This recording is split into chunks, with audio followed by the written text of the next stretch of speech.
आदर और सम्मान के योग्य मेरे पिताजी, हरियाणा की मान बान और शान रणदीप सिंह सुरजेवाला जी, मंच पे उपस्थित मेरे सारे साथी, नौजवान और बुजुर्ग साथी, मेरी मातृशक्ति बहनें, हमारे प्रेस के सारे साथी जो हमें कैथल और हरियाणा की खबरें बताते हैं, आप सबका धन्यवाद करता हूं मैं। एक छोटे से बुलावे पे आप सारे इतने सारे हमारे साथी आए जो हमारे सामने। ये जनसभा हमें एक चीज बताती है, बीजेपी की सरकार खत्म हो गई है। 8 तारीख को कांग्रेस की सरकार आ रही है। आज हम कपिस्थल की तपभूमि पे खड़े हैं, भाई उदय सिंह के किले के सामने। वे वही भूमि है जो पिछले 20 सालों से मेरे पिताजी का, मेरे दादाजी का घर बना है, और ये मेरा बड़ा परिवार सामने खड़ा है।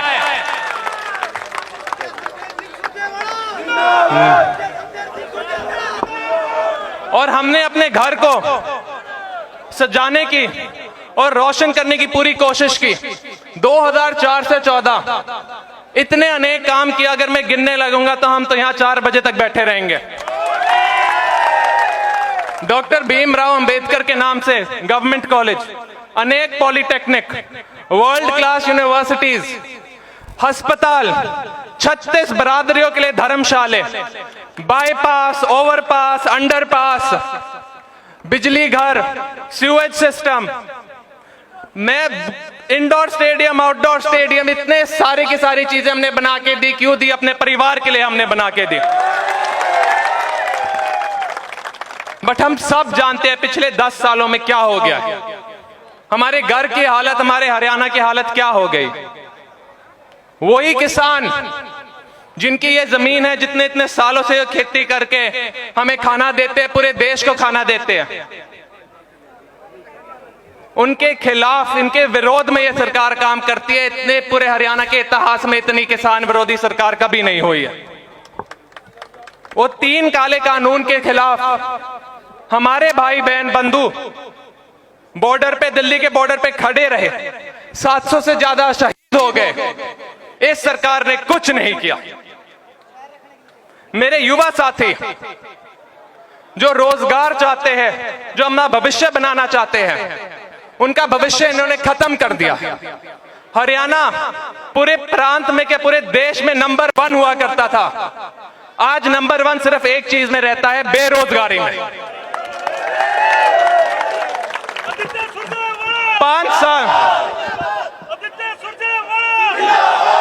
5 साल मैं कनाडा रहा। 2018 में जब गया, मुझे हरियाणा के साथी बहुत कम मिलते थे। 2023 में सिर्फ हरियाणा का युवा था वहां, क्योंकि उन सबको लगता था कि हरियाणा में हमारा कोई भविष्य नहीं बचा है।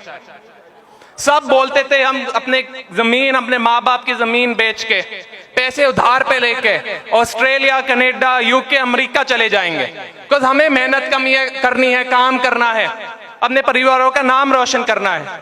बट हरियाणा में कुछ भविष्य नहीं है, हमें बाहर जाके ही करना पड़ेगा। और मेरा दिल टूटता था ये सुन के। मेरी बहनें, माताएं जो रात को भी बाहर जा सकती थी, हर एक लाइट चलती थी हमारी, सारी चोरी चकार गुंडागर्दी खत्म कर दी थी हमने शहर में। आज के दिन वो सूरज ढलने के बाद डरती है बाहर जाने से।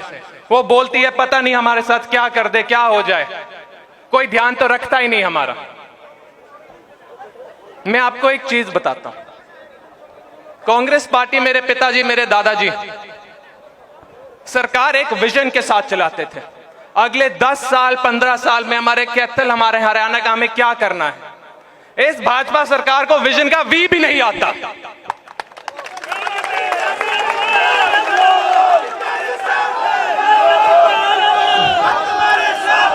कैथल का नाम इन्होंने खराब नहीं किया, पूरे हरियाणा का नाम इन्होंने पूरे देश में खराब कर दिया है। हम चाहते थे हम अपने शहर को, जो एक छोटा सा शहर होता था, अपनी मेहनत से, आप लोगों की मेहनत और आशीर्वाद से गुड़गांव से भी ज्यादा बेहतर बना के दिखाए।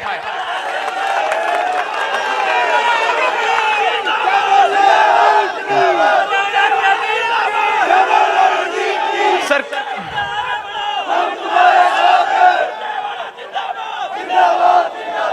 अनेक प्रोजेक्ट लेके आए, अनेक प्रोजेक्ट लेके आए हम, और हमने अनेक प्रोजेक्ट शुरू भी किए। सिटी स्क्वायर हो, यहां ओपन एयर थिएटर बनना हो, पार्किंग लॉट बनना हो, जहां हम छोड़ के गए उनके बाद इन लोगों से एक ईंट नहीं लगी है, खंडर बन गए हमारे सारे के सारे प्रोजेक्ट। हमारे स्टेडियम खंडर बन गए। हमारे बच्चे जो हम बोलते हैं ओलंपियंस है, ओलंपिक मेडल जीत के आने चाहिए उन्हें, उनके स्टेडियम्स में बाथरूम की व्यवस्था नहीं है, इतनी बुरी हालत है उनके बाथरूमों की, पानी की व्यवस्था नहीं है। फिर आप बोलते हैं हम मेडल कैसे जीत के, आप तो उन्हें पानी और बाथरूम की व्यवस्था भी नहीं दे रहे। हम चाहते हैं, मेरा सपना, मेरे पिताजी का सपना एक है, कैथल का नाम रोशन करके एक बार फिर हम कैथल को shining star of Haryana, shining star of India बना के दिखाएं।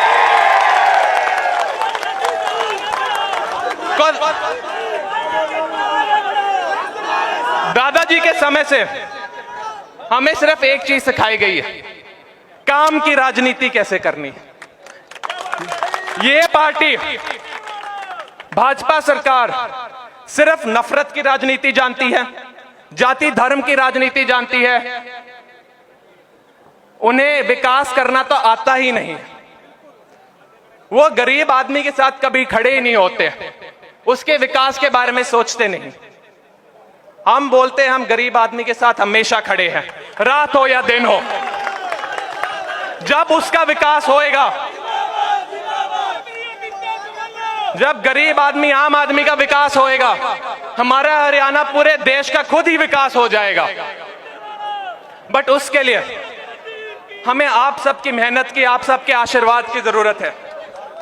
एक बार फिर इस शहर में हम सुरक्षा लाना चाहते हैं, हमारी सड़कें ठीक करना चाहते हैं, हमारी लाइटें ठीक करना चाहते हैं, पानी बिजली की व्यवस्था एक नंबर की फिर बनाना चाहते हैं, और चाहते हैं कि गर्व से मेरे सारे जवान और बुजुर्ग साथी कह पाए कि मैं कैथल से हूं और मेरा कैथल महान है।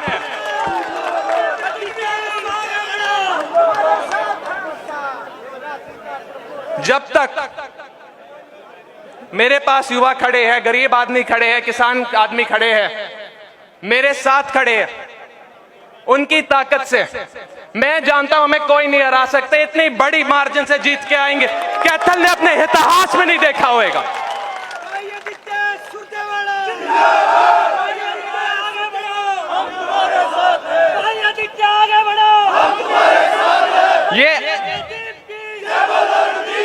ये लड़ाई सिर्फ एक चीज की है मेरे साथियों, ये विकास की लड़ाई है और भविष्य की लड़ाई है। मेरे साथ खड़े हो, ये सिर्फ अगले 5 साल की लड़ाई नहीं, अगले 50 साल की लड़ाई है।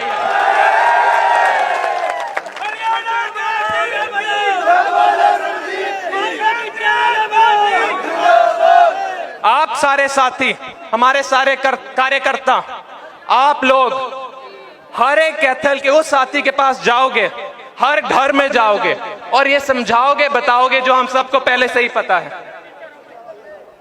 सरकार बदल रही है, समय आ गया है, एक बार फिर से कांग्रेस की सरकार बनाओ और हरियाणा का भविष्य बनाओ। शुक्रिया मेरे साथियों।